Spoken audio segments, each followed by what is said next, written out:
humans, I have done something that I have not done in like the last 10 years, which is bum, bum, bum, read everything that I posted for my TBR. Like I read all 5 books that I said I was going to read this month.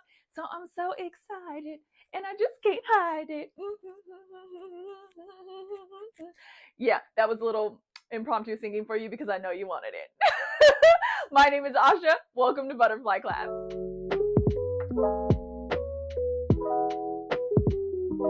Hello humans, welcome back to my channel. We are going to be going over the books that I finished this year. Nope, well I guess technically it is this year. So this year, but for the month of January, what I finished, what I read, and I'm very excited, like I said earlier, that I actually read all of the books on my TBR. So we're just going to go through all of them. I think I'm going to do it in the order that I read them. So we'll just go with that. So without further ado, book number 1, The Rescue by Nicholas Sparks. Now, this one wasn't officially on, I think, the TBR video that I did. I think I talked about it briefly, saying that it was something that I had already read, so technically it was on my TBR, but I'm counting it. And it was a reread. I had already read this before, like years ago, and I think when I read it before, I probably like 4-starred it. But you know when you do rereads, like because of the place you are now in your life, or like the growth you've had, or your age, all of those things kind of like change your interpretation of a book or the events that happen in the book. And when I read it again this time, I think I only gave it like a 3 or like a 3.5. Like it was still good, but the characters just weren't really resonating with me the same, and especially the main male character. I think he just was not ready for prime time. He just didn't seem like he was ready to be in a relationship. And by the end of the book, I feel like I didn't buy that he was with uh, the main female character because he was in love with her, but more so because he didn't have anyone left. And I guess it's a bit of a spoiler, so sorry to anyone who hasn't read The Rescue. But yeah, I just didn't feel the love like I must have felt it back in, like, I don't know, 2014 when I read it the first time. But it was still a good read. But yeah, it just seemed a lot different than what I remembered. So yeah, that was The Rescue. And what it's about, just quickly, is basically there's a woman who's moved to a small town with her child. I think he's like 4 years old, and he has some kind of learning disability. The way they explained it in the book was kind of like it was like dyslexia but for speech. He just wasn't able to process words, and one day he ends up getting lost. There's like some kind of thunderstorm, she gets in an accident, and he runs off because he's scared while she's unconscious. And this firefighter who was off duty comes up, sees her, and they end up going on this search, which is why it's called The Rescue. And they find the boy within the first couple of chapters, but then it goes into their relationship and how they end up falling in love for each other, and how the relationship grows and how they heal each other. And it, like I said, I just really didn't feel, it's not that I didn't feel, I just didn't know. Like, she was definitely interested. She definitely fell in love with him, and I definitely felt his love for her son. But it was giving like that Jerry Maguire vibe, where it was like he was definitely in love with the kid, but he had trouble connecting with women. So it was like, are you with me because you love me? Or are you with me because you're scared of being alone? That's what it was giving. And at least at the end of Jerry Maguire, he had that whole, you complete me moment, where it was like very much like, yes, they are together because they're together, and he loves her, and he realized that and had this whole big epiphany. But in this one, the epiphany just it wasn't epiphanying. That is not a word, but it is going to be today. And so yeah, again, 3.5 stars. I'm glad I read it again. It was good to know that it had changed in my mind. But yeah, that was The Rescue. All right, book number 2. Sorry, my memory card was full, so I don't know exactly where I was. But the next book I read in January was was the sequel to The House on the Cerulean Sea, Somewhere Beyond the Sea.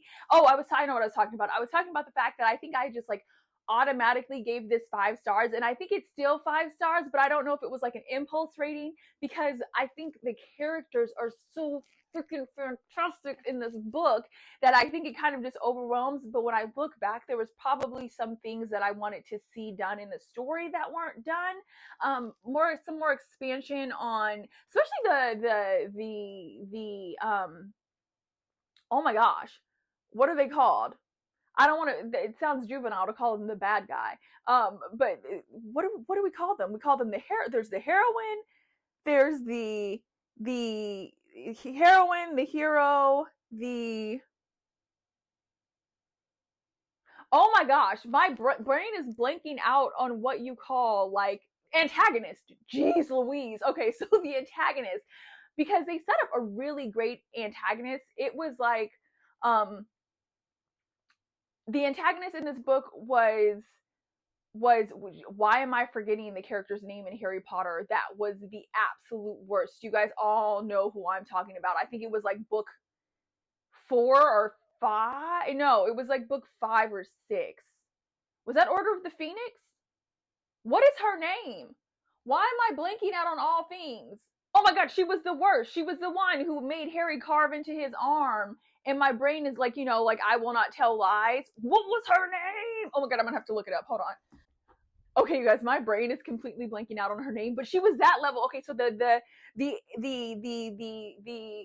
antagonist, oh my gosh, the antagonist in this book was like that level. Like they set her up to be that level of just like you're gonna hate this woman, and they just didn't utilize her as much as I thought. But other than that, everything else was a 5 because the kids are so good. TJ Klune just does such a great job at writing side characters, and they really just bring the story to life and enhance it and make it so much better. And I guess you would consider the kids the side characters because Arthur and Linus would technically be the main characters because they're the adults. But geez Louise, these kids are just like the best, and they're so freaking funny. The amount of times that I like cackled out loud was amazing.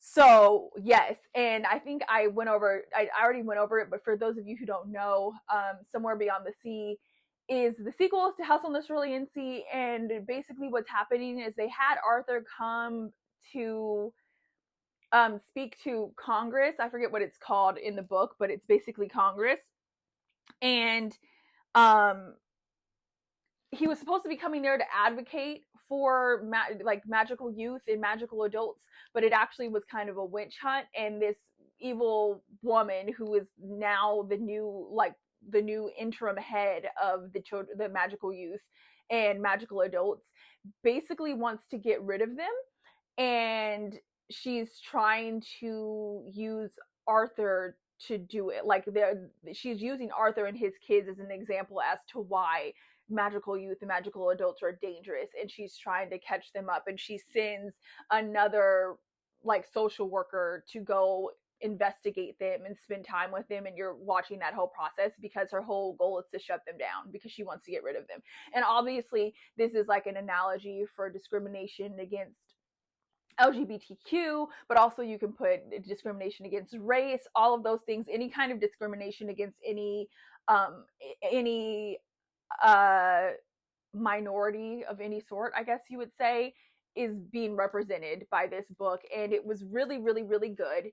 The only thing that I was a little disappointed in is that we didn't actually get to see as much of the antagonist as I assumed. They sent another person, but not the main one that they had set up, and she was set up to be so juicy and so evil, and I hate a good bad guy. So, or I love a good bad guy. I love to hate a good bad guy. So yeah. But still I 5-starred it. I definitely recommend reading it, but you need to read the first one first, obviously, because you won't know what the heck is going on here if you don't. So yes, House on the Cerulean Sea, or Somewhere Beyond the Sea rather. So good. 5 stars. Loved it, loved it, loved it. Next book I read was After Oz by Gordon McAlpine, and this was pretty decent. I think I gave it a high 3.5, like a high 3.5. It was definitely an interesting take on the whole Oz storytelling, and it was set in like the early 17th century, which I believe is the 1800s. So it was like 1826 or whatever. So basically the premise is that Dorothy comes back from Oz, and she comes back to Kansas, but this town that she's in is actually this very small, rural, very religious, closed-minded community. And I don't think there's more than like 100 and something people in the town. Like it's super teeny. And so when she starts talking about her experience with Oz, like at Oz, everyone is looking at her sideways, at this 11-year-old girl, because the things that she's spouting, talking about that she spent times with good witches and bad witches, and she was surrounded by flying monkeys and there was magic, all of that is like sacrilegious. And she also expresses that she, or not expresses, she also says that she accidentally killed a witch while she was there and that she melted her. All of that has them looking at her suspiciously, but that suspicion gets escalated to accusal when they find the body of the town spinster, and she was murdered and it looks like her face was melted. So then they all blame Dorothy and they end up sending her away. They have this like bull crap. I don't even, they say it wasn't a trial, but it was like a bullcrap trial, and they end up sending her away to an asylum. And so the way that the story is told is it was actually told by, I don't know, the voice of a townsperson, like recounting the events that happened, and then it's that, and then also the voice of the Dr. Evelyn Grace Wilford, I think her name is, who interviewed Dorothy, and it's her going back to the town and trying to figure out what happened and how they could possibly have pinned this murder on an 11-year-old girl, and her kind of trying to play investigator and figure out what actually happened. And it was interesting, and it was definitely an example of what can happen when people aren't educated, I guess. Like, that's really kind of what it was giving, when people are just very, like, when they're closed off from the rest of the world and they're not willing to think beyond what they've been taught in their small town, and how that can escalate and how kind of mob mentality is created. So yeah, that was really interesting. And yeah, like I said, I gave it like a high 3.5 stars. It was a very short book. I think it was only, is it under 200 pages? Yeah, it was like 230 pages, so super short, super quick read. I recommend it. It was interesting, and it was definitely something that I wouldn't have normally picked up, but I just grabbed it at the library because I saw it, and it was the library staff's pick, and I'm glad that I read it. Yeah. The fourth book I read was Her Soul to Take by Harley LaRoe. This is the book one in the Souls trilogy. Now, y'all, this book, first of all, okay, I'll give you the pros. So, actually, let me give you the synopsis. This is a synopsis. There's a college student named Ray, and she is very much so into the supernatural. Like, she is a ghost hunter in her part time. She has a YouTube channel, and she's all about ghosties and the supernatural. And she decides, her parents move away to Spain, and she decides that she wants to stay in the States, and she ends up moving back into they have a cabin that they used to visit in the summers in the place that she was born. And I think she lived there until she was 7, and then they moved to California. And so she goes back to this town that they used to live in where they still have a cabin, and she decides to stay there, and she's going to finish out college and then figure out what to do with her life. And I think the town's name is like Ablum or something like that. Yeah, something like that. And she also thinks that it would be good footage for her channel because it's struggling, because she's not one to do like clickbait videos, and she wants to find like a real ghost and finally document something real, because as much as she's been trying, she's only been able to capture like little shadows or like sounds, but she's not ever been able to capture anything that was real on camera. And so she goes back to this town in hopes of that, because the town has a rich history, and she, used to see ghosts there when she was little, and so that's her plan. And she ends up summoning a demon. Like, I don't know how else to say it. So she somehow gets this grimoire, and she ends up summoning this demon. The demon's name is Leon, and he wants her soul, and she ends up getting wrapped up in this whole cult that's trying to awaken this ancient god, and she's supposed to be one of the sacrifices, which they explain why, but they want her as a sacrifice. And Leon used to be servant to the master of the cult, but he broke away when she summoned him, and now he's protecting her. And that's pretty much the synopsis. It was not a great one, but that's pretty much basically what it's about. And it is very spicy, very, very spicy. Like the sex at times is sexy, but these characters are so dumb. They're so dumb, you guys. They're like not even, they're stupid. Like the main character, I have never met a stupider character in my life. Ray is so dumb, and it took me back. It took me aback because I was like, I don't know how she's even alive. Like I don't know how she made it to the age that she is in the book, because she has no self-preservation, like zero self-preservation. And I think the thing that irked me the most was that her whole shtick is that she's supposed to believe in the supernatural and ghosts and the paranormal and all of that, but at every single turn when something happened and that was like paranormal or supernatural, at every single turn she tried to find a way to explain it away, like logic herself out of believing that what she was seeing was real. And I was like, what was, girl, this is your profession. You're supposed to suspend belief. Is it suspend disbelief or suspend belief? Whatever the term is, you're supposed to be doing it, and you're not doing it, and I don't understand. And she just like would willfully she would like willfully put herself in these situations.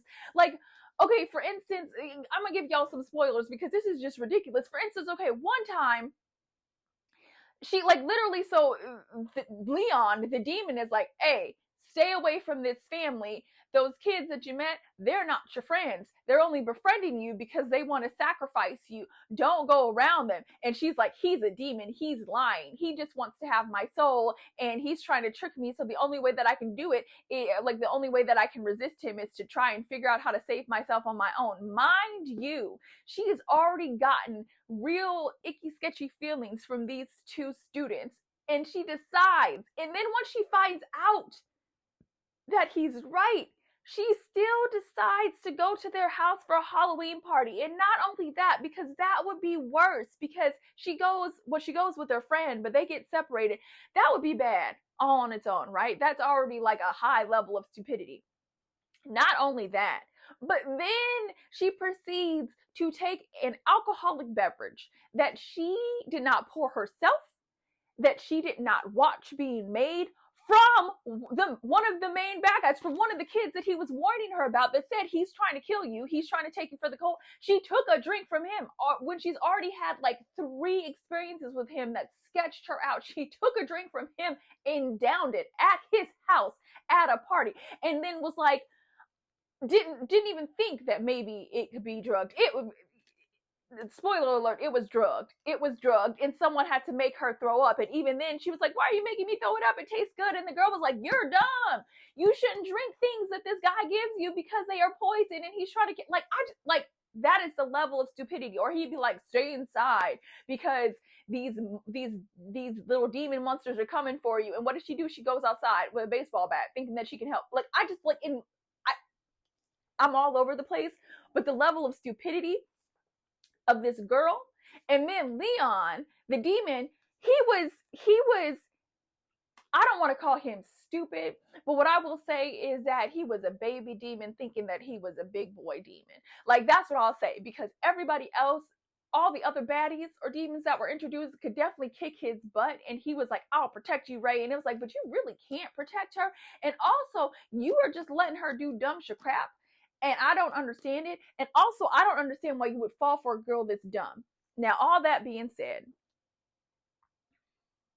if you stop expecting them to do rational stuff, like, I don't know, leave the town once they realize that this family is after her, because that would be wise, right? If you stop expecting them to do that, if you stop expecting Ray to not walk into danger, you know, with no plan, no fighting experience, just walk in willy-nilly.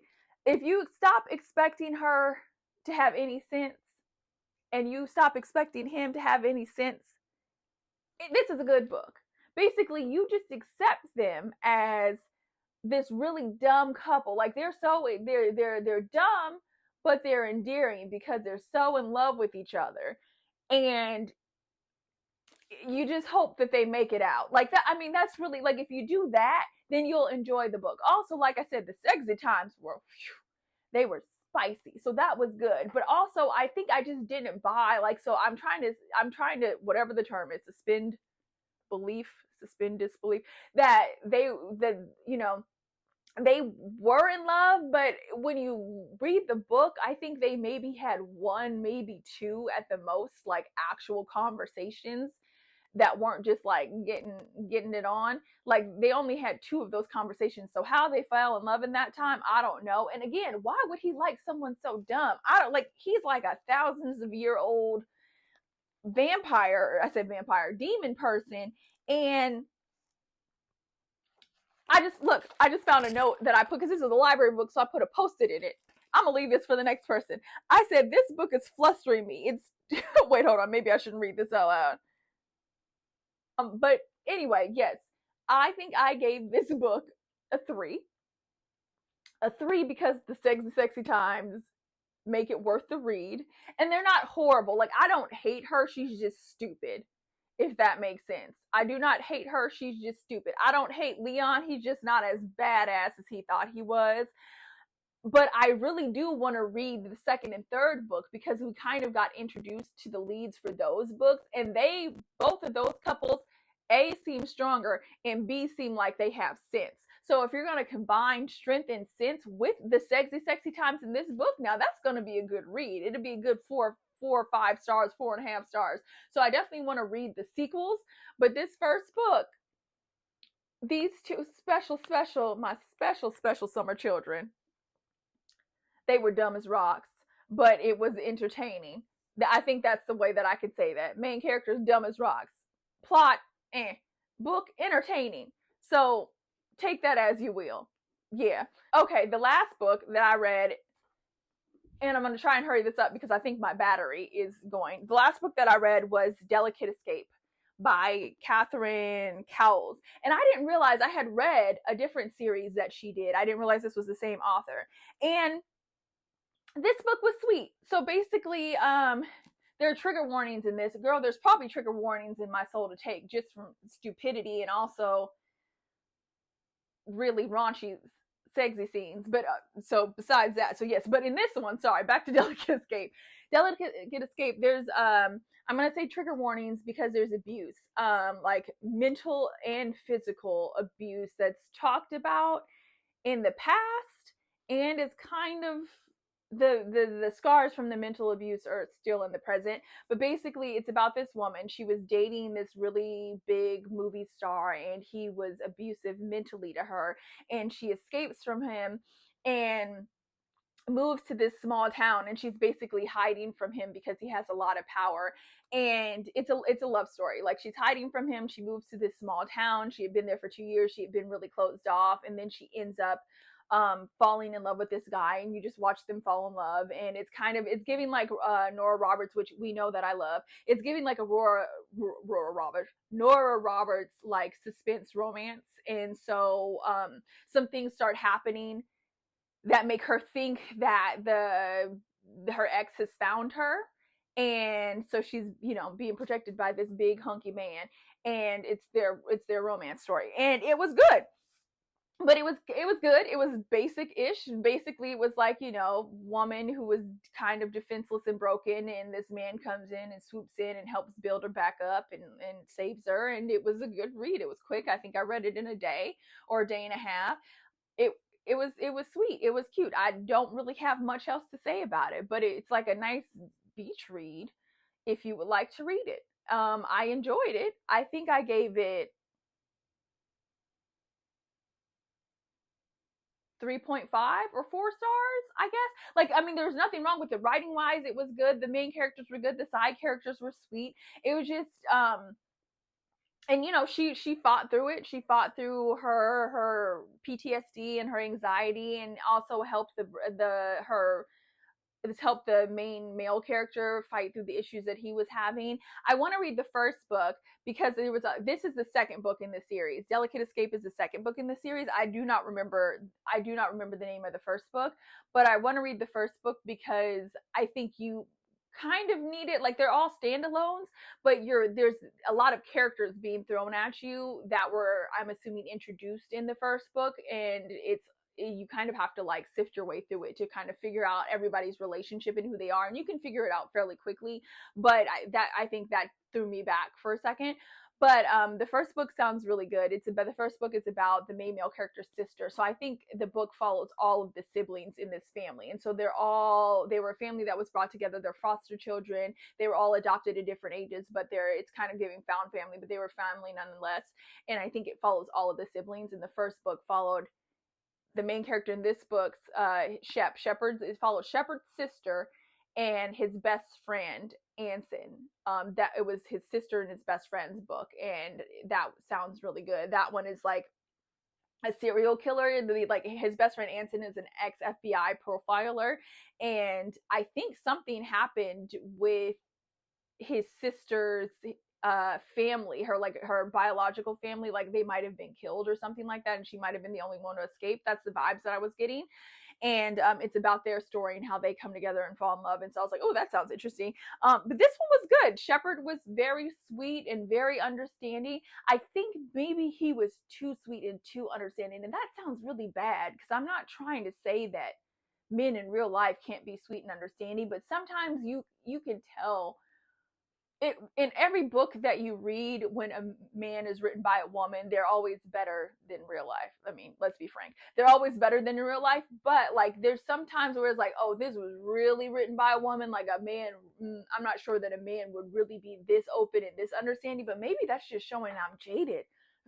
Maybe that's just showing my jaded view of men, which is horrible. I hope not. But he was very sweet. And he was super patient and super understanding. And there are probably men like that out in the world. And I hope I come across them.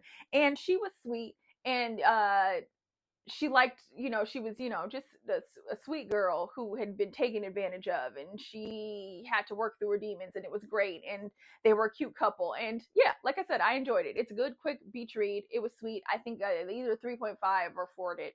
Yeah. But that's the last book. So that was it. These are all of them, guys, so all 5, and I will be coming back at ya pretty soon with my TBR for February, also Black History Month. Stay strong out there. Yeah, and that's it. Thanks for listening to me rant about these books. I hope that you guys pick up one of them if anything I said intrigued you about any of these books. Write in the comment. Oh, somebody please write in the comments down below if you stuck with me this long. The name of the freaking antagonist in that I don't remember which book it was. I think it was book 5 of Harry Potter. What is her name? Because I cannot remember her name. The one who wore all the pink, and she made them do the carving, and she took over Hogwarts, and she almost kicked out Professor Trelawney. Somebody tell me her name, because I'm blanking out and it's driving me crazy. Yeah. Okay. With that, thanks for joining me. I'll see you next time. Bye.